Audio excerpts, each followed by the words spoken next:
Right, the top 5 most dominant fighters in the current UFC rankings. We're not necessarily talking just wins or win streaks, we're talking general dominance in the octagon. First, a quick little shout out to Kamaru Usman.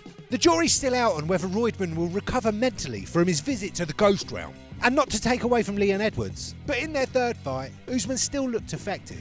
But along with destroying Tyrone Woodley and baptising Sesame Street Jesus, he's been out there displaying dominance, like a poodle staring you right into the eyes while pissing on the bed. Anyway, onto the list. In at 5, Khamzat Chimaev. He came out the gate as a mythical creature. Back-to-back fights. He took the UFC by storm, with incredibly dominant performances in the cage. He had his opponents searching for a safe word. He threw Kevin Holland around like an NBA player in bed with a Kardashian. His dominance was only really diluted when he fought Gilbert Burns, a higher-ranked opponent. Otherwise, he'd be higher on the list. We still got to see how he does against more higher-ranked opponents, ideally with wrestling in their skill set. In at 4, Shavkat Rakhmonov, otherwise known as Friendly Chimaev, the man that leaves Laura Sanko standing in a sticky puddle. 17 fights, all finishes, 8 by knockout, 9 submission. Does it get any better?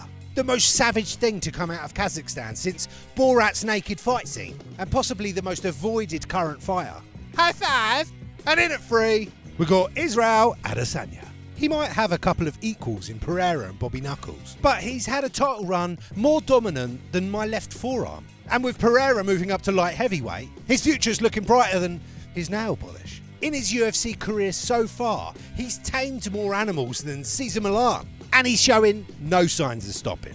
At 2, Alexander Volkanovski. Old Volkadol Dundee is a force to be reckoned with. He even went up a weight class and beat the shit out of Islam. If it wasn't enough that he's a featherweight champion, he's also a feather height champion.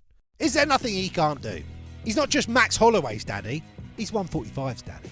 And I don't think we've seen the best from the little fella. And in at 1, just to annoy half of you, John Bonepeels Jones. He's so dominant, even the steroids are scared of him. In his whole long career, he's only had a couple of close fights. And the rest of his opponents he's smashed up worse than his Bentley. Like any cocktail waitress in Albuquerque will tell you, he's a dominant force.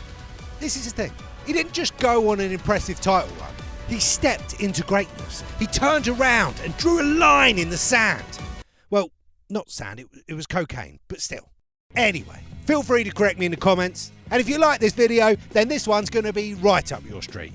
See you next time.